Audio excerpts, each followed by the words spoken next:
I'm Johnny Smith. I'm Richard Porter. Welcome to Smith and Stiffer podcast, where we talk about things on that side of things.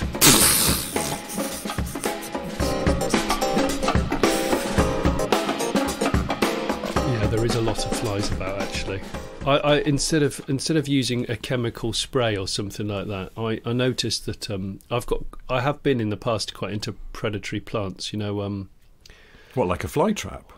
Yeah, you know, carnivorous plants. Yeah. So penis flytrap, and there's another one that looks a bit like a penis flytrap is one of those loose seats that won't stay up.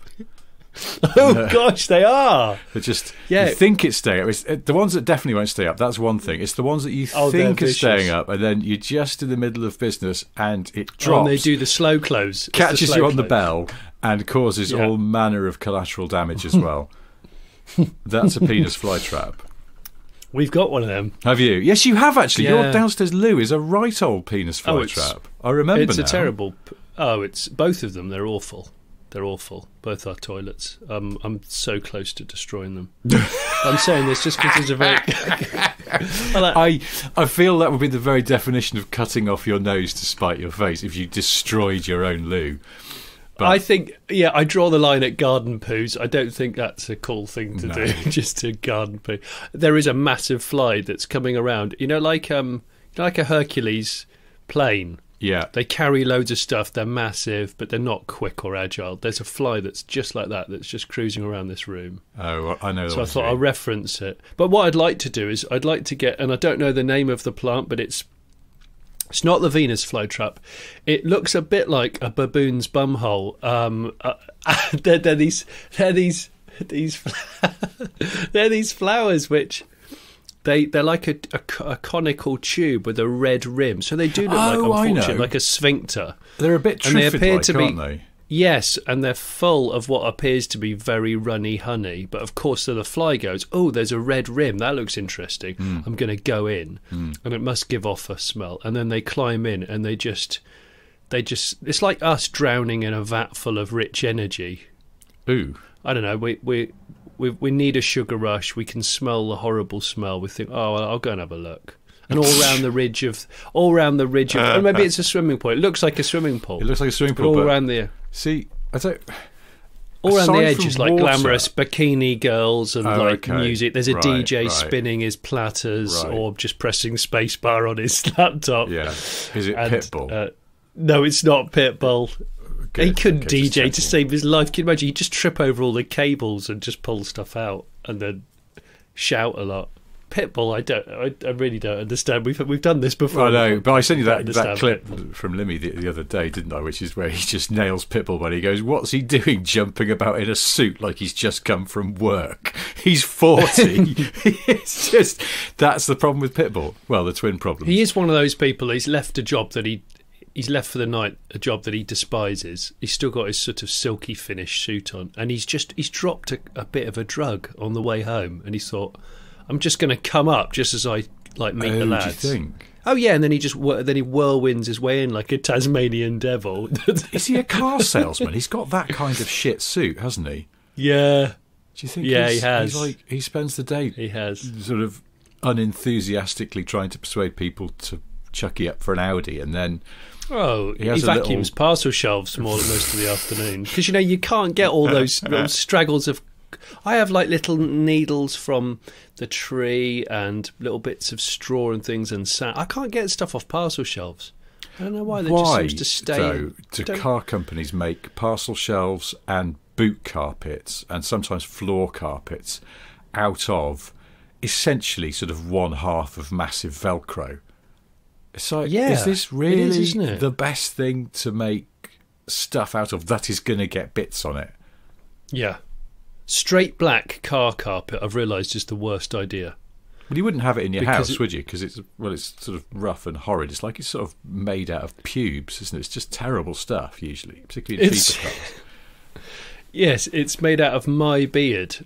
Very wiry. But I just think it's really difficult to just vacuum stuff out of and mask dirt. Masking dirt. Hello, welcome to Masking Dirt. This week, I sat on this cream dining chair when I wasn't wearing any underpants, and my goodness, it's made a mess. So let's see how we're going to mask dirt. I've decided to go for a cushion approach. Just pop the cushion there, make it look like it was always meant to be there. But don't move it. You're going to see something you won't like. Next week, white fella and Yes, very, very leaky, freshly dyed jeans. Well, I got this Bic biro out of my pocket, and wouldn't you know, it had snapped in two and was leaking everywhere. Blue ink all over the place. But unfortunately, I was at Simon Cowell's house at the time, and everything he owns is white. So, how are we going to deal with this one? Well, I've brought a throw. Simon Cowell he'll totally have white everything. Oh, everything. Everything. I'm sure of it. I don't know who'd present Masking Dirt, but... Calspec. Not George Clark. Or maybe it would be. George Clark's Embarrassing Stains. All right, now the last time that I came to see you, you had drunk far too much red wine and then puked on this white leather sofa, leaving quite a mark. How have you dealt with it? Oh, I see. You've put a sort of rug over it so it looks like it's always meant to be there. That's very nice. In a jaunty angle. Yeah, that's right. You've found a jaunty paisley throw and you've put that over there. Well done. What? Suddenly became Irish at the end. Yeah, I know. Sorry, that was a bit accent drift. George Clark's chunder avoidance. I saw another show of his trail the other day, and it wasn't Amazing Spaces, it was something else, Incredible Restorations or something, and I just... Oh, was it? I think so, it's called something like that. Yeah. George Clark's heavily patterned shirt, and obviously drives an Aston Martin. Does he? Do you think? Yeah, he does, yeah. Does he have an Aston Martin? Yeah. Oh, yeah. What sort? Well, I mean, I haven't spoken to him for about 4 years, but it was a... was it a DB9? I think it was a DB9. But I think it does walk hand in hand with the heavily patterned shirt, I feel. Yeah, I know what you mean. Men of a certain age. Just, the heavily patterned shirts. Sort of, it's George Clark's heavily patterned places? Yeah. George Clark's headache-inducing spaces. Oh, this is all very patterned in here, isn't it? Oh, I'm glad I haven't got a hangover today. George Clark's idiotic ideas, in which he just visits people who've bitten off more than they can chew. Do you say George Clark's idiotic ideas? Yeah. That's brilliant. I love that. Now, you bought this old barn on eBay after you'd been drinking heavily. How much regret do you feel now? Oh, okay, good, right. Yeah, you set out to spend, I think, 140,000, and it appears that yesterday you've burnt it down. Is this true? That's right, George, because we sort of came to our wits' end with it, and my wife hates me, and to be honest, I just want to go on holiday to the Caribbean and drive my Jag XK, so I burnt the whole place down. Is that all right? Sorry, George Clark's insurance jobs. Now, this week, with Steve. Steve's got a newsagent. It's actually been losing money for about 5 years on the trot now, but thanks to some cash-in-hand fiddling, it makes it look like it's a reasonably successful business, but his wife is about to find out otherwise, so he's going to torch the whole fucking lot. And I'm going to help him. I've drawn a storyboard for you. Here we go. This is the life of your shop. He did really well about 17 years ago, but it's all gone downhill since then. So, and if I turn the page there, you can see. Here's what I plan to do. We're gonna remove the gable wall using a huge amount of fertilizer, which I'm going to pack into a hairspray can and light. And that's going to remove that wall very quickly. You'll be surprised how quickly it removes that wall, in fact. I see that you're hoping to make the electrical system look like the source of the fire. You do know the fire brigade will check for that. It's a common mistake that amateur arsonists make. Here, let me help George Clark's amateur arsonist. GCAA. Join me again next week when I'll be helping a couple of teenagers burn down an abandoned bus depot. Yeah, I could see it now. But still really breathy and enthusiastic and actually quite sort of trustworthy voice, but yet doing criminal activity. Yeah, Yeah. That would be brilliant. His closing piece to camera, he's standing in front of a burning building, just going, takes your breath away, doesn't it? It'd be like sort of taking cars with James May. You can imagine him. You just can't imagine James doing the whole like criminal thing. It'd be like, imagine Gone in 60 Seconds without Nicolas Cage, but with James May instead. Quite like that. I think he'd be too methodical and keep getting arrested for it, though. But also very mechanically sympathetic, which is what I would be like. Look, True. I'm not happy about the fact we've got to take the car, but we do have to take the car. But let's not damage any of the locks because they're just a real nightmare to get new barrels for and all the serial numbers. So don't do that. I would just use very soft straps on cherry pickers, and it would just be a very slow, methodical removal of cars, wouldn't it? Speaking of locks, I know this is a complete diversion, but do you ever spot a detail on cars and then you sort of become slightly mesmerised by it? You spot some little thing and you kind of go, hadn't noticed that before. And what I've spotted on the latest shape Ford Transit is that the driver's door lock doesn't have a lock on the passenger side for security reasons, I guess, but on the driver's side there's a big lock on the door panel. And it's got this lovely little chrome ring around it. And I spotted it and I thought, is that like to show that it's a posh transit? But no, now I can't stop looking at transits to see if they've all got it. And as far as I can work out, they do. And it's a really sort of like, expensive looking feature. And I sort of like, why have they done that? Feels like they didn't need to. I like it. It's quite classic. Like under the radar signed off design features, aren't they? Yeah. Well, I remember weirdly, I was on a car launch. I was on that Ford Mondeo launch, I think, in Sardinia, where you railed a Mondeo across the Arc. Don't know what you're talking about. Don't know what you're talking about, Rich. And wasn't there, mate. Wasn't there. It must have been someone else. Johnny Smith's. I'm going to adopt the shaggy attitude. It wasn't me. Blatantly deny things that are demonstrably your fault. Yeah. She even saw you in the shower. No, it wasn't me. So try that with the police, Shaggy. Yeah. Try that. You don't hear much from Shaggy anymore, CCTV. Caught you on CCTV trying to steal this Range Rover Sport. No, that wasn't me. No, clearly it is. Look at it. Here's the footage. It's you. As you put the rear quarter light in to open the door, you shouted, "It's me, multi-platinum selling artist Shaggy." So we're going to say it is you, Shaggy. No, it wasn't me. That wasn't me. You were actually singing that song, your song, as you were doing it. No, still wasn't me. It wasn't me. No. It's great. Politicians love that song. Yeah, they're well into it. So, what was I going to say? Oh yeah, no, I was on that Ford launch and I was in a Tourneo, being I think driven back to the airport with the then boss of Ford Britain or Europe or something, talking about this exact thing, where he was saying like little chrome rings around like interior buttons and stuff like that. It's always, in a company like Ford where they're very cost conscious, there's always like this massive debate because it's like, how do you put a value on something looking a bit nicer and therefore the customer enjoying it more? Because it's like a little chrome ring around something won't be the deal breaker that makes someone buy a car, but it is sort of setting a vibe which says we've put effort and money into this car, so it is worth you buying it.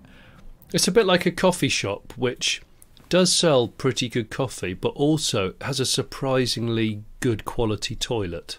Yes. You don't expect them to put the cash into the lav, do you? Yeah. Cash in the lav. It's like cash in the attic. It's a completely different idea, really. But yeah, cash. So I like that. I like going in there and you go, there's some interesting art on the wall, and maybe the sinks, the wash basins, are a different type of style, and it's fundamentally clean. That's your little surprise there, and you go, do you know what? I like this place. There's some attention to detail, and I suppose it's the attention to detail that could keep bringing you back to it, couldn't it? Exactly. It just creates a good feeling. Yeah. Where should we go for a coffee? I tell you what, should we just? It's a bit further away. Should we go to Good Shitter? Because they've got a really nice loo out the back. So. And no one ever goes there because apparently the name's off-putting, but I can't see it myself. No, is it Gunter Shitter? Gunter Shitter. Gunter Schitter does sound like it could be a name. It's like, he's the unsung hero of the Porsche 917 project, actually, Gunter Schitter. Oh, very much so. He only died Gunter a couple of Schitter. years ago, Yeah, He great did. guy. Yeah. Anyway, He's the one that got the 924. What was that special edition? Was it the Le Mans? What was the expensive 924? Was it the Le Mans? Well, the Carrera GT was the really sort of special one, I suppose. The nerdy one. Yes. Yeah, he got that over the line. As driven by Derek Bellend and others. That's true. Derek End. Derek End. No disrespect to legendary driver Derek Bell, who is, by all accounts, an absolutely top chap, but I just can't. I can't see his name written down without mentally putting "end" after it, just for my own childish amusement. Good story about Derek End is the caravan that we stayed at in Chichester the other week. My friend Lewis and Vicky's. Lewis sold Derek End a mower. And continues, I think, to service it because Derek's big on his full service history mowers. Yeah, you've got to keep the book stamped up, otherwise you're wiping money off your mower. I thought it was Eric Bell lived in Florida. Eric Bell. He's got two heises. He spends a lot of time in the States. Yes. But he also lives off of Chichester area, which is why he's always at Goodwood early, because he doesn't have to drive very far, possibly jog. I was going to say, there's actually a public right-of-way across the fields, old boy. I was here in record time this morning. Derek Bell's Amazing Shortcuts, tonight on Channel 4. Do you know what? That would be actually worth watching. Yeah. Possibly better than Michael Portillo's Another Slow, Smelly Train Journey. Michael Portillo's agonising train journeys.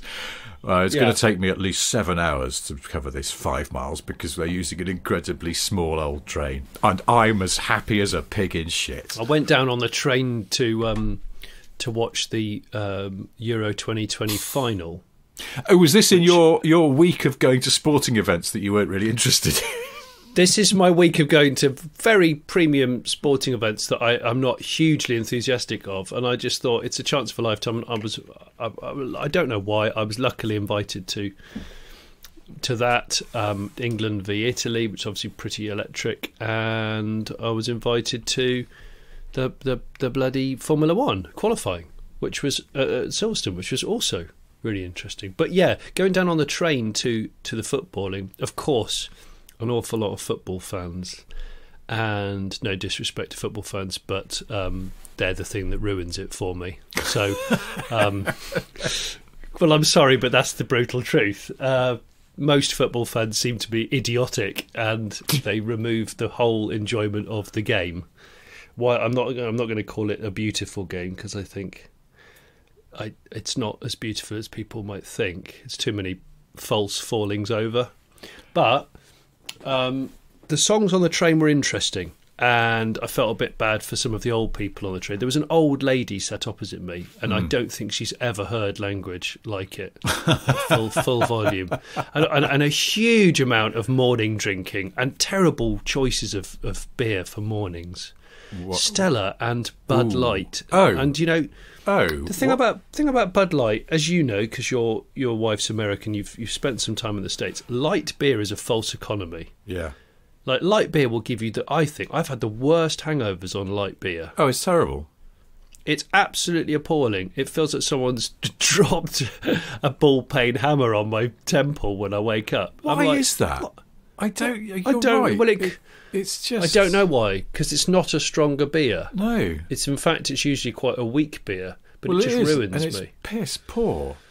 It ruins me. Bud Light is. I mean, I could see the logic of drinking a lighter, as in not as strong beer in the morning. You know, ease yourself into it. A morning beer, but Bud Light is filth. You might as well just drink brackish water, I would say. Anyway, I love brackish. I love a bit of brackish. Word, isn't it? Brackish is one of my favourite words. But you know, there should be. Use it more. You've actually made me realise that we have lots of new genres of cars that blend here and there. Yep. A brackish car is probably quite a good way to describe like a crossover, or maybe a new breed of crossover, because brackish is going from fresh to saltwater, isn't it? Yes, a brackish. Or am I carp. going mad? No, I see what you mean. So brackish water is almost is the very definition of, I suppose, a crossover, isn't it? Because it's and different wildlife lives in brackish water areas, as many naturalists, I always nearly want to say naturists, say. Well, because I suppose, yes, so you get kind of estuarine creatures, don't you? Which I suppose is because they're at the confluence of fresh and salt water. Would that count as brackish? Confluence. You fucking confluence. The Vauxhall confluence. Take your confluence. Oh, I love the Vauxhall confluence. It's fantastic. What would actually happen at a Vauxhall conference if you invited? But that was the name of a football league, fans? wasn't it? That was like a lower football league for years, the Vauxhall Conference. Yeah, but a Vauxhall conference would be. To go to the Vauxhall conference, and it's a really sweaty, quite stuffy, hot room when there's no windows open. Oh my god! There's many spreadsheets. All you're allowed is like 2 thimbles full of water, but you've gone in there steaming pissed because it's the Vauxhall conference. A friend of mine has actually been to a Vauxhall conference. Remember a few years ago when Griff Rhys-Jones used to advertise Vauxhalls on the TV, and that character of a sort of professor in underpants for some reason. Oh yeah, so I do. Vauxhall got a bit carried away and decided they wanted Griff Rhys-Jones to appear live at their dealer conference and do a little on-stage bit of blah. And a mate of mine used to write for Griff Rhys-Jones sometimes, and Griff rang him up and went, I've been booked to do this Vauxhall thing and they want me to do a bit of on-stage blah. Do you want to come over and write something with me? And they'll pay you handsomely for it. They paid him a freaking fortune to do it. And then, really? Yeah, but then he went along to sort of moral support for Griff on stage. Said it was quite... moral sport. Moral sport. It was quite illuminating. Basically, I imagine if it's a massive Vauxhall, I think it was at the NEC or something, it was a massive Vauxhall dealer conference, it's going to be a room full of people dressed like Pitbull, isn't it? It's going to be that. And that's the stuff of nightmares. I don't know where we're at with shoes at the moment, with sooty shoes, because are we still at the very pointy phase? Or are we at the more rounded toe? Or are we at the Chelsea boot? Or are we at the trainers... sort of acceptably. Oh well, I mean, acceptably well work. I mean, Pitbull's not going to do trainers. I don't think Pitbull's got very pointy, probably an animal skin that's inappropriate. What happened to those shoes? Those sort of moccasin type shoes, but they had a little metal bar across the front. Whatever happened to those? I mean, they were fucking awful, but I just wonder when did they sort of I think I used to call those strawberry fair shoes if I was...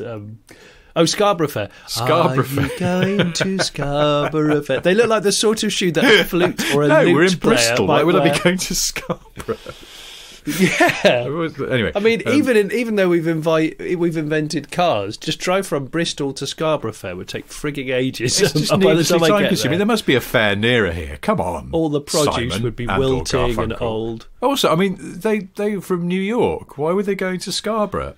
It's like you'd have to. I'd say loads of people try and get a flight to Manchester Airport and then drive in a hire car, because I don't think there's any flights direct to like Leeds Bradford. So can you imagine Simon and Garfunkel really stressed out? I'm trying to do they're running logistics. late to get to Scarborough Fair, and they're like they've got to be there by 6 a.m. because that's when the fair begins, and they're in a cab on the way, and also the flight annoyingly isn't from JFK, it's from LaGuardia, so they've got to go down there.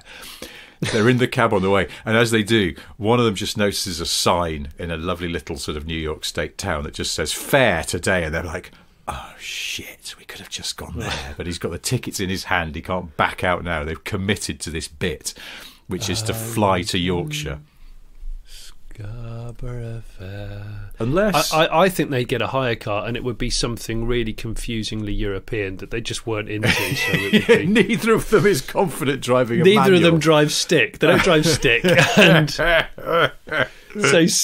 Garfunkel sort of politely tries, but then Simon gets aggressive. Is like, listen, we're late. We've got to get on it. Just pushes him out the way, gets into the driver's seat. What would it be though? Because what era was that? Was that early 70s? I think it was 60s, wasn't it? It's not their song. I think it's It's not a song. It's a folk song, isn't it? Yeah, it's a trad song. So, but once they agreed to cover it, they also committed to this idea of having to. So 60s. Go to the actual film. This is a pain in the arse, then, isn't it? Logistically, Hillman Minks. Well, I think just getting there, I reckon they've got to fly from New York, probably one of the secondary sort of New York airports, to.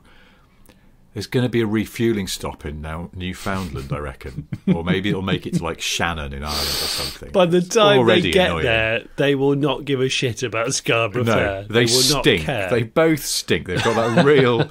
I had it this morning. I don't know why. I think it's because it's been sort of warm weather. But I put on, just to get out of bed and go downstairs, I put on the T-shirt that I'd been wearing yesterday. And I went, oh... Smells like I've been on a plane. It had a Did you have BO? Plane funk. No, not BO. It's different. Plane funk. Plane funk. You know what I mean? When someone, it's like, do you ever pick someone up, you pick your wife up from the airport or something, and they get in the car or whatever, and they just smell of plane. It's a distinct smell. It's not horrible, but it's not nice. Sort of ozone-y. It's a bit ozone-y. Musty.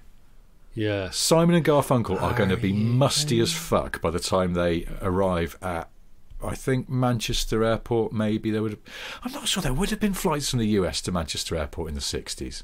No, I don't think there would have been. Heathrow, unless you were the Who or someone.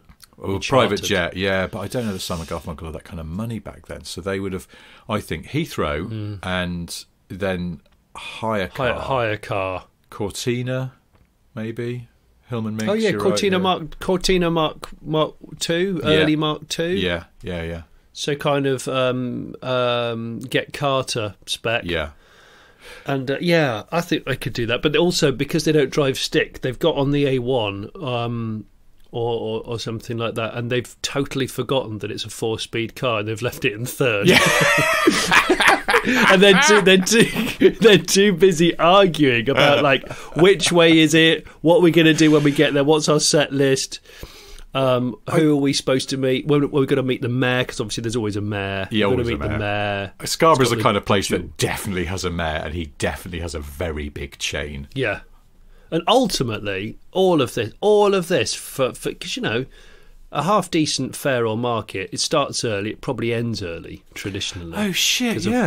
Because of local produce and stuff, and they get there in the last half hour, where they're practically giving away punnets of rotten strawberries because all the best ones have gone. Yeah. And the mayor's there just looking quite disappointed. I don't know. I mean, would they have had strawberries then as well? Depends what time of year it is, isn't it? Much more seasonal back then, because they weren't flying strawberries in from abroad, I would guess. It's all local. Well, unless Simon and Garfunkel had some. They had a rucksack full of them, a satchel full of strawberries. Oh, my God. But after what? After 24 hours of travelling? That's going to be awful. It's going to be really mushy. Simon and Garfunkel's mushy strawberries.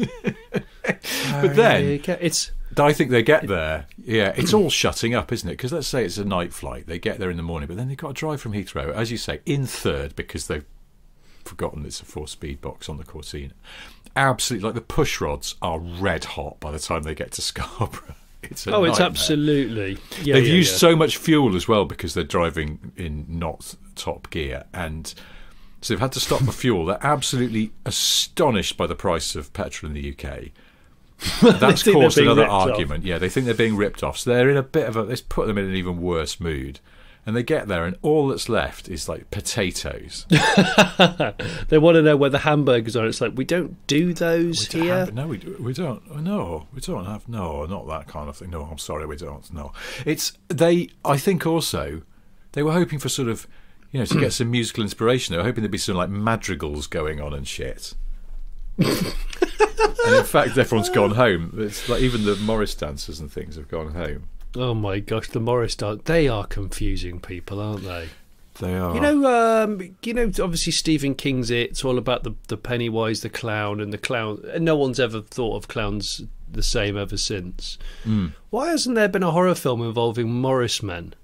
Because it could work, unless there has, and I just haven't seen it. Like zombie Morris men, where they use those wooden sticks to beat people. Yeah, they just beat them down. In fact, like another Shaun of the Dead type of Edgar Wright film would work with fairly undead, evil Morrismen. I could see that being a thing. Zombie Morrismen. And we'll have 2 more from them after the news. What's the draw for Morrismen? I don't know. I mean, and we can't go for the cliche of they all drive Morrises. No. But only bad ones, because it would be an ITAL, wouldn't it? I mean, almost certainly, yeah. It would be. And that's part of getting into the guild. Maybe, a couple of minors. A bit of tromboning away from the village green afterwards. Hurrah. Bloody hell. I wonder what you were thinking. I wonder what you were talking about. Not that. We've talked before about particularly sort of DSG Volkswagen Group cars, the tromboning they can do on it is hard acceleration shift up. I heard one yesterday, and it was from quite far away because it was on the big road, and but God, it was loud. But I've realised I've started tromboning in sympathy with them now. So I heard this, and I kind of went just to myself in the kitchen. Thankfully, no one around, but I think I've got to stop doing that because it's a bit weird. Oh shit! You know what I was going to say though? When we just been talking about Simon and Garfunkel turning up at Scarborough Fair and there's only potatoes left. I remembered last night and I thought I've got to remind you of this. You know when we were down in Chichester the other week after Goodwood?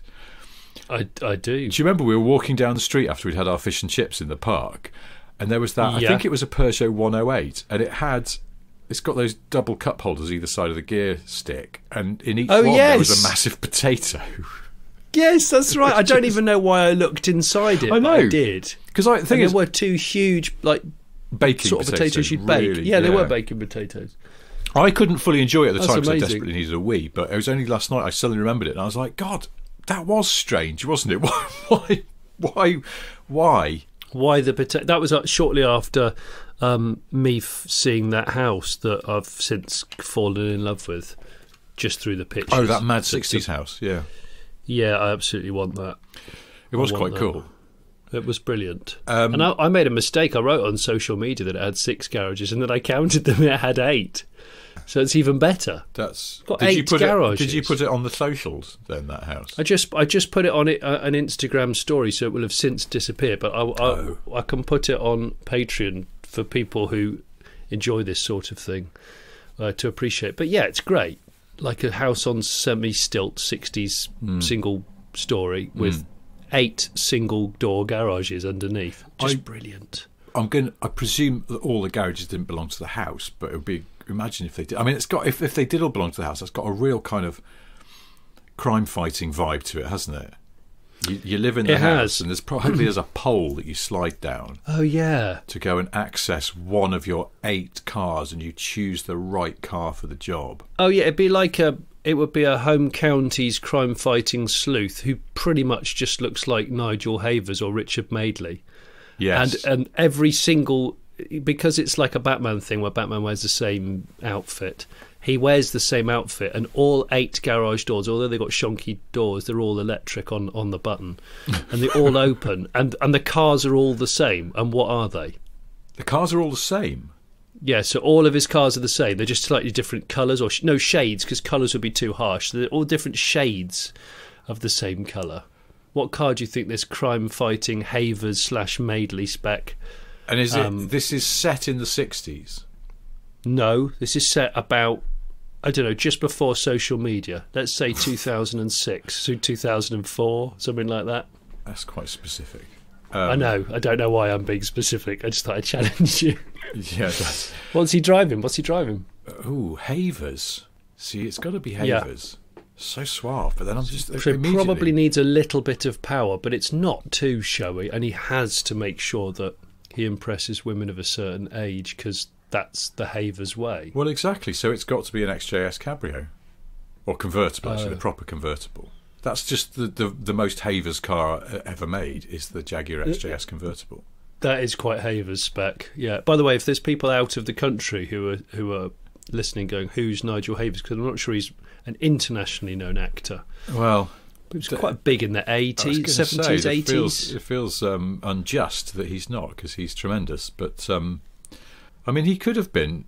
You could have dropped Havers into the Roger Moore era Bond, couldn't you? He's got that sort of vibe going on. Very suave. Oh, he does. Very charming. He does, actually. Twinkle in his eye. Cricket jumper over the shoulders. Yeah. It would have taken Bond in quite a different direction, actually, because there'd have been more cricket jumpers over the shoulders and probably less fighting. he'd have just talked his way out of trouble. There would have been less arm-to-arm combat and more throwing of a sort of squash ball at someone's head from a distance. But obviously throwing it really or a cricket ball. That's what he'd have done.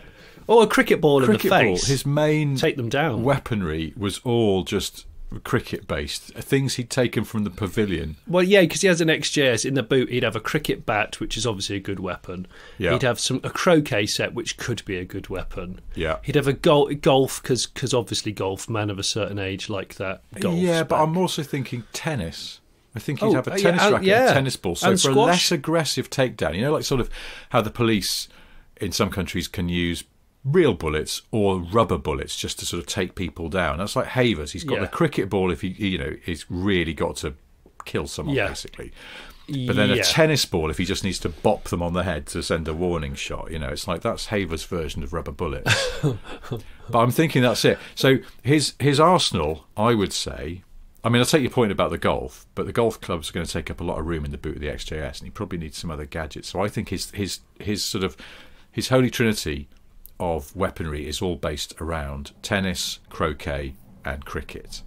Yeah, maybe squash. Yeah, he wears maybe squash, and he wears a lot of white clothing as a result. Yes. So really, the only way you can neutralise him is with tomato juice or a leaky biro. Those are sort of his nemeses that he, if you were Blofeld or something.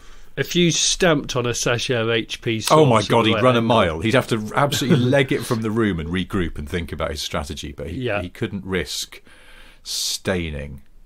He drives through town and he's listening to TalkSport quite loudly. What?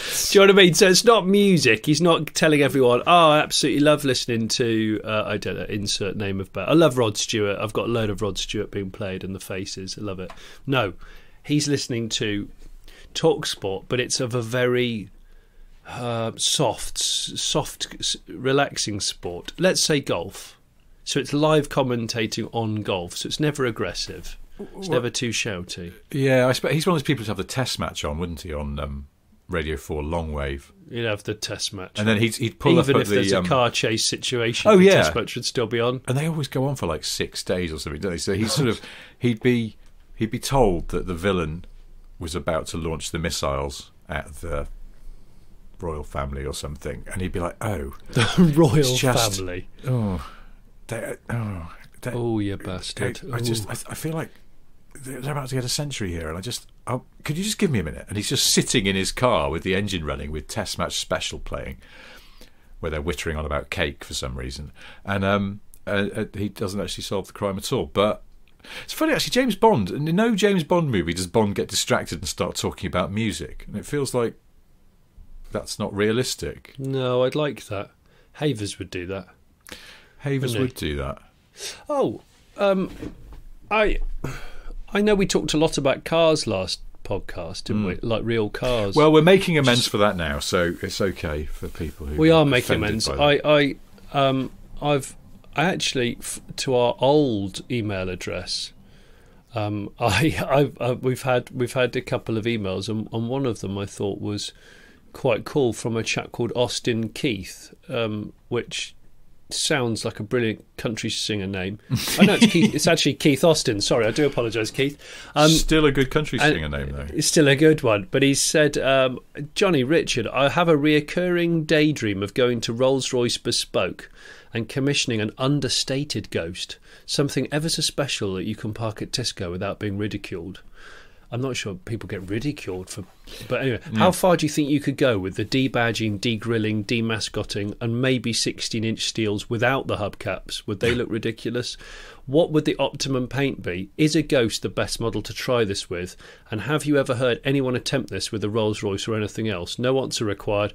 I realise the answer is probably just buy a Sandero anyway. I'll carry on daydreaming. Thanks and best wishes. Keith, I think you're onto something. The Rolls-Royce Recession spec, I think, is a great idea. So it's someone that can still afford a brand new Rolls-Royce, but they don't really want everyone to know that it's brand new. Yeah. So you order it, And I think, there's a couple of companies out there right now. I think one of them being Image Wheels, and there's a couple of other sort of good quality manufacturers who make a forged or a beautiful billet alloy wheel that looks like a steel. Really? For some classics. Oh, yeah, they're incredible. They're expensive, and they're right down the street of the sort of classic Porsche owner who wants to spend a lot of money on a high-quality item that looks like it's not worth much. I'm just looking at this website, and Image Wheels have been around for years. I'm not on commission. No, it's good, though. Is this where... No, it's brilliant. Because Ian Callum has got that Jaguar XJC that you... went in with him when you did your idle chat for the Late Break Show. Correct. And that where he got those wheels on it? Because they're sort of D-type I think you might style, be right. But they're big, aren't they? They look bigger than they would have been at the time. That's right. They're 18s, I think. Are they? I think, I think we're just hitting this time in the world now where people who want to modify or resto mod, instead of being too showy, they're almost proud to spend more money on a higher quality thing that doesn't look high quality. It's this weird... Yeah. And I know the VW guys and maybe the classic 911 guys have been into it for a while, but yeah, I love the idea of like Keith has said, would you put a Rolls Ghost, bearing in mind the Ghost is the entry level Rolls, would you stick it on steels or would you stick it on steel look wheels? But they're actually these sort of, they're billet alloy wheels to look like a kind of space saver. Yeah. Rolls space saver. With no centre caps. I think it's a great idea. Or you could have one made which looks like you've put a space saver on in a rush, but you've never got around to actually ever changing it. Quite like that idea. So you just look like a busy Rolls owner who's a bit lazy. I mean, I think that's the thing. You don't want to go down the sort of comedy rat look, like deliberately sort of scruffing up an old car. I think this is about underplaying it, isn't it? So this is Rolls-Royce radar, Rolls-Royce under the radar, isn't it? I discovered, for no apparent reason, the way that they disguised the early prototypes of the Mercedes 190 back in the late 70s. Because it was quite a big deal for Merc to be making a compact saloon. So the early cars didn't have the Merc grille. They had a different front end with just very plain square or rectangular lights and then just a horizontal black plastic slatted grille, totally plain. And then they put Ford Granada wheel trims on them, and I think they used to register them in Cologne rather than Stuttgart so that people at a glance would think it was some Ford they didn't recognise. Ford. Yeah. Well, it's Germany, isn't it? So Ford. But that's a very interesting thing to do. But it's amazing because you look at it and looking at it now, you know what a 190 looks like. You go, oh look, that's a Merc 190, but without the Mercedes grille, it totally sort of downplays it. So I'm thinking along those lines with the Ghosts. Take out the Rolls grille. Yeah. And did you put a Skoda one on? You know, the ones that looks like the big black plastic grate. I just think you could totally sort of. I think even like nothing sort of brand specific, just as bland as you can, if that's your aim, to downplay it. But the thing about that Ghost, but what, laser cut out of aircraft aluminium? Obviously, yeah. And the way that just then black. Who are those people in the US that do those lovely Land Cruisers? Icon. They do all that, don't they? You see that one where they did some on a Chevy Caprice? Yeah. Like the Aero look Caprice from the 90s. And they even replaced the generic plastic GM outside door handles with ones made from, I think, aluminium billet. And they looked exactly the same, but I guess to touch they were delightfully metallic rather than sort of cheap and plastic. And it's that kind of vibe you want, where it's like it looks like it could be cheap and plastic, but you know it cost you 19 grand or something. So that's the thing. Yeah. I think also you look at those new Ghosts and the paint finish on them is exquisite. And that's a bit of a giveaway. So you're going to have to ask them, rather than, you know, their multi-coats and multi-lacquered, beautifully hand-polished finish, could you just get some buckets of, like, you know, a Vauxhall non-metallic or something, and do it well, so it's still a new car. You know, that's the thing. We're not doing like faux patina. Well, what about keeping the paint as was, and then people have this PPF covering, don't they? For protection for stone chips. Yeah. You could have a PPF put over it, but you could ask that it's a factory second PPF where it's slightly orange peely rather than being dead smooth. So it looks like the paint job's not been done particularly well, but actually it has. It's just living underneath. I get you. Underneath the PPF. Yeah. Maybe do that. I think small steel look wheels would be wonderful because when I say small, I don't mean steel look wheels. They're fabulous. They're I know they are, Rich. I know 16s and 17s and 15s as well. It's like, just go, God, what would some of those look like on various modern-ish cars? I don't know. They'd look brilliant. I'm well into them. Well, it's sort of horses for courses a bit, isn't it? Because I think there's somewhere it wouldn't quite. You'd need to choose carefully. I noticed they can do them with rectangular holes or round holes and all sorts of other things. But yeah, there's a couple of other companies who make them as well. But yeah, it's a thing. It's definitely it's a thing. I think also replacing the bumpers with matte black base unpainted plastic bumpers. Yeah, like like entry level vans have. Yes, yeah. Most cars don't now, do they? The Dacia Sandero is about the only one I can think of, and nobody really buys that base model one. But yeah, do you know? I was following a lovely Dacia Duster this morning that was heavily used and white, which I think is the entry level colour. Yeah.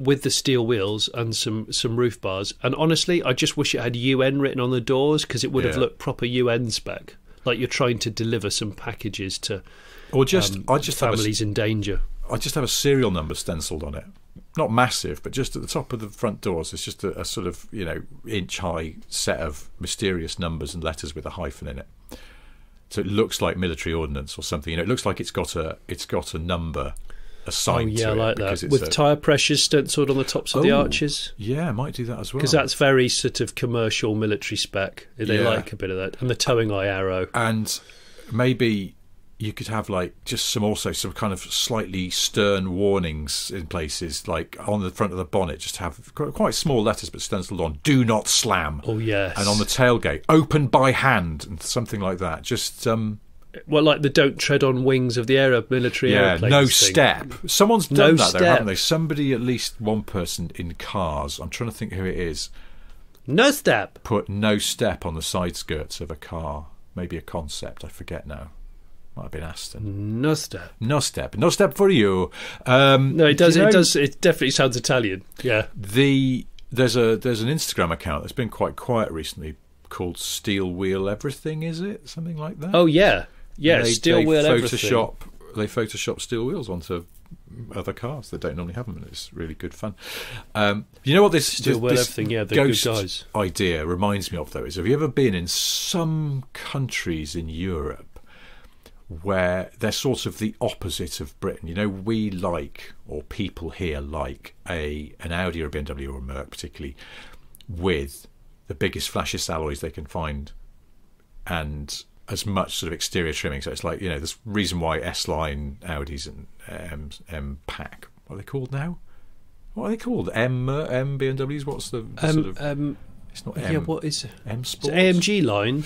Oh, it's AMG line as well. But that's the thing. All those things play really well over here because it's all about the exterior look as much as anything, isn't it? And then it's line, because Honda have got R line, haven't they? If you want a Civic Type R look, but not the Type R. Yeah. And actually, Volkswagen now have R line, don't they? Where it's a bit of a sportier look for non-sporty Golfs and things.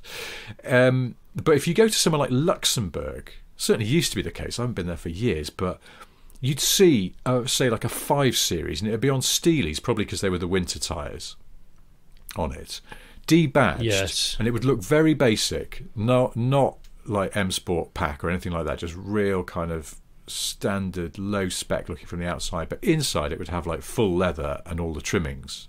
And it's a different mentality. It's like outside it is none of your business how flashy my car is. That's right. Inside, this is for me. It's all mine. It's affluent foreign market spec that you don't entirely understand. I love all that. Well, AFM spec. I used to really enjoy walking around Geneva every time I went to the Geneva Motor Show. Geneva's good for that, yeah. And Geneva spec cars are right out there compared to most markets, aren't they? Yeah. You got some very odd decisions made automotively, but I do like it. It's fascinating for people in our line of work. But yeah, I'm all for the steel look wheel. So that answers Keith Austin from Cirencester's question. Someone else has written in, I thought I just mentioned, it's only a short letter. Ben Stokes, not the one that does cricket. Hi chaps, wanted to say thanks for keeping this professional window cleaner, in brackets, fully logoed, amused every Monday morning. No worries, Ben. Also, the Tutankhamooning reference made me lol. I pictured lads, hairy butt cheeks pressed up against the inside of an overladen Focus ST, driving around the ring road tooting for attention. Of course, the Holy Grail being a coach full of wrinkly people, most of whom would have turned away disgusted, except for one lady at the back fumbling with her smartphone to get some pictures. Love the pod. Love the pod. Carry on the good work on and all that on that side of things. Ben Stokes. Well, thank you, Ben. Yeah, the Thanks, car Ben. mooning. Yeah, car mooning. It's definitely in danger of extinction, I would say. Rightly or wrongly. Yeah, I guess so. Well, I mean, it's hard to get a true read because we're in different times. But yeah, your classic Different coach times. full of lads would have been prime mooning territory, and you just sort of don't see it so much. But that's because there aren't so many people going around by coach at the moment. I don't know.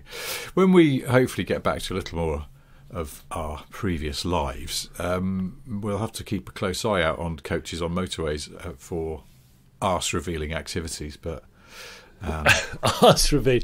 I'd like to know what I would actually like to go to something like Le Mans with you, actually camping in the real world, because I'm really, I do miss the Renault 5 engine on a pallet being redlined into the early hours with a bloke usually wearing a Viking helmet or something like that and smoking a cigarette and not being bored of it. Yeah. Sort of 5 hours in, glowing engine that's just hopping around on a pallet. Oh, bloody hell. You know, we've talked before about Amazon and other package delivery people and the vans and the, classic handbrake on before it stopped moving and all that. Mm-hmm. Yesterday, 3 clicks on for the soft brake. Yeah. But you know it will break. Yeah, it will. So yesterday I was at the back of our house and I could hear a beat, a bass drum basically. Was it Stellantis coming up your road? It was, yeah. It's got a float. It's got a float. Was it the Stellantis annual carnival? I can't remember now. But anyway, yeah. No, there was a, and I was like, but it went on for a bit long, and I was like, who the fuck is pumping music like that? So I went to the front of the house, front window, had a look out, just in time to catch the source of the music, which was a Luton van, not just a regular Luton, but a Luton. All the windows down, obviously. A heavily bearded man was aggressively reversing it down my street. He'd obviously been doing a drop-off. Windows down, music pumping, but then he was looking at his phone and he'd got a cigarette hanging from his mouth while he was aggressively reversing. And I was like, looking at your phone whilst aggressively reversing a He'd got his phone Luton in one hand, which is why he couldn't hold the tab, which was just held between his lips, because he was obviously having to do steering with the other hand. But he was looking at his phone. I guess he's looking at his next drop-off or whatever. But he was also reversing at a speed greater than I would have advised in the circumstances, because my street's quite narrow. And then he absolutely slung it round into the street opposite to do a turn, and then he was off. He was listening to. There's no doubt he was listening to Stellantis. But I was kind of, when you see people driving and you both go, "You twat," but on the other hand, fair play, because you got away with that. That was quite impressive. It was one of those. I know we're really doing letters this week or anything, but I did want to just bring up. One thing that I've made a note of is a chap called Jason. His Twitter handle is Lanky Lego Head, who was sent us a Twitter thing about the 4D plates that we were talking about the other week, and which we agreed we both hate. Jason says, not only do they look awful, they have names like 4D, four-dimensional. Can I hear them? Best way to deter their use isn't fines, it's giving them to all registered sex offenders so people know when they've moved into a neighbourhood. Suddenly they'll start disappearing. Excellent. Do you know idea, that's Jason. a really a private pedo plate? I think is a fantastic idea. I think that's the thing. We just go, oh, you see, you've got pedo plates in your Audi. Of what? Did you not know they give them to all registered sex offenders? Oh my God! I've got to go down to PlateSmart. I think that's brilliant. It's instead of, they'll say, look, we're not interested in you having an ankle bracelet or anything. And when I say an ankle bracelet, I don't mean a piece of jewellery. I mean, a tracking device. Yeah, just put some special plates on. Well, electric cars are getting these green plates, rightly or wrongly. Yeah. If you're a bellend, you've got 3D plates, and. Yeah, why not? I think, and also fly tipping. There should be something. We've got to make a stand against fly tipping. I saw an awful lot of it a couple of days ago. Yeah, and not actually happening, but yeah. And actually, I was going around a roundabout with my daughter in the car, and we, when you go around a roundabout at sort of the same time as another car, and it feels like you're in a race situation, even though you're not. Yeah, we weren't racing or anything. Guy in an Audi.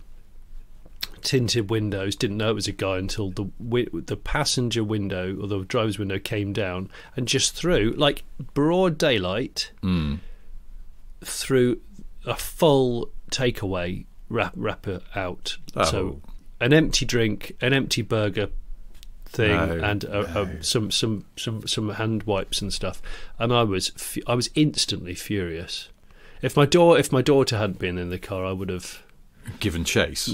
I might have done. I don't entirely know how it would have panned out. Well, that's the thing, isn't it? You suddenly find out that they're like an MMA champion or something. But it's nice to think that you could. And MMA never wins over camera phone, though, Rich. You know that. True. But then I don't know. No, it's just. I mean, there's no excuse for that, is it? There's kind of. They should be caught and then made to stand against a wall while Nigel Havers whacks cricket balls at them for 20 minutes. Oh yeah, cricket nets. You should go in a cricket practice you've got to stand in wearing nothing but a poser pouch. So you know, get one of those bowled at by Ben Stokes wearing Chippendales related outfits. I think that's a great idea. I was going to say you have to have a special personal plate or something if you're a fly tipper. Yeah, I think so. But I think that's the paedophile one's probably a more logical approach. That one's a convicted paedophile, I think. Yeah. Well, no, it has to be based on conviction, otherwise that's just mob rule, isn't it? But yes, quite. Anyway, well, on that slightly right-wing note, let's bring this all down through the gears. Because I have 3 things to tell you, but they're slightly different this week. Because one, Johnny has a solo YouTube channel called The Late Break Show, but it's also going to be a live show. Yes, this is your cue to do a bit of plugging. Okay, well, rightly or wrongly, we've decided to do an event, a one-day event, 7th of August, and the first one's going to be in Kent, and I'm in the middle of nowhere actually in Kent, but it's a car vehicle-based show, and we'd love you to come. We are going to do a live Smith and Sniff there with Rich. Hello. Hello, Rich. Hi. And so go to the website, which is thelatebreakshow.com, I think /tour, or you might be able to do /Kent, because this is the specifically Kent one. If we manage to put on the first show and it's not awful, we're intending to do others in different regions. But it would be great to have some people there and a variety of cars and some live chit-chat. So feel free to get involved. There we go. 7th of August in Kent. Get your tickets now. What else do I have to tell you? Second thing I'll tell you is that I've written loads of books. One of them is called And on That Bombshell, which is my account of working on the Clarkson, Hammond and May era Top Gear from 2002 to 2015. It's available in all good bookshops, probably some terrible ones, and probably a lot of charity shops these days, or you could get it online. It's available as a paperback, a hardback, or an ebook, or as an audiobook read by somebody else. Is it read by someone else? Yeah, because they said we're going to do an audiobook, and I went, oh right, do I have to read it? And they went, oh no, don't worry, we'll get an actor to do it because it's really hard work. And I was a bit like, no, I think I could do it. But then, so I went down to the studio and I read out the introduction and the sort of end matter of the book. And I'll be honest, it is quite exhausting. It is exhausting. You've got to get the tempo right and the intonation and stuff. And then this actor chap who did it very was hard. Really good at it. So I left him to it. And so yeah. So hang on, it's not me. The only weird thing is because it's a kind of personal account, it is a bit strange that he's saying, I did this, I did that, and it's not actually him. But that's fine. I think you suspend your disbelief. You're there. Okay with that. But I pop up at the beginning and sort of read out the intro. If it's so, you've written on that bombshell because of your Top Gear era time, which is great. If Smith and Sniff ever got to a point where it was worthy of a book, could we call it On That Side of Things? Oh, that's the only title. It's the only title, isn't it? Yeah. And I do a foreword by John, the non-stop talking auto electrician. I feel like I need to, in some way or other, reverse engineer a book called On That Side of Things anyway in some point. Oh, gosh. It's a good title. The third thing I've got to tell you is that the singer Tanita Tikaram is the great niece of Samoti Tikaram, who was the world's longest serving national ombudsman. Are you joking? No, he was appointed in 1972 as the first ombudsman of an independent Fiji, and then he retired in 1987, making him the world's longest-serving national ombudsman. And I only put this fact in because I like saying the word ombudsman. Ombudsman. We've been. It's funny because I call my daughter Tika because, well, my son, when he was growing up, couldn't say her name properly and just ended up calling her something completely different, and we all now call her that. So, and at what point do you phase out those childhood nicknames? It's teenage years, isn't it, when they kind of resent them a bit? But I find them quite endearing. I call our daughter something that's not entirely her name, or indeed anything like it. No, I don't know. I might just keep going and she's about to start secondary school in September. She's going to think I'm a complete twat quite soon, I think. So I don't know whether it's you try not to give them ammunition to really hate you, or just accept that there's going to be a period when they really hate you because they're teenagers. It's hard to know, isn't it? But they don't really. It weather vanes between "Daddy, don't come near me" to just as I'm tucking her up in bed, she'll say, "I miss it when we go on our bike rides together." And it's like, you've not wanted to go on a bike ride for half a year, and you keep. Anyway.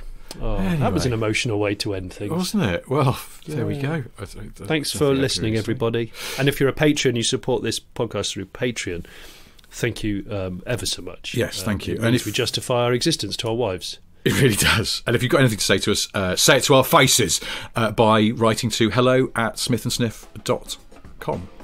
We do read all your emails. It just might seem like we don't because you don't get a reply straight away, but we do our best to reply. Just know that our best isn't very good. But you'll know that because you've just been listening to this podcast, and you can hear another one same time next week. Until then, thank you ever so much for listening. Goodbye. Bye. Did you hear my stomach rumbling? It's really loud. Yes, I did actually. I thought it was a plane going.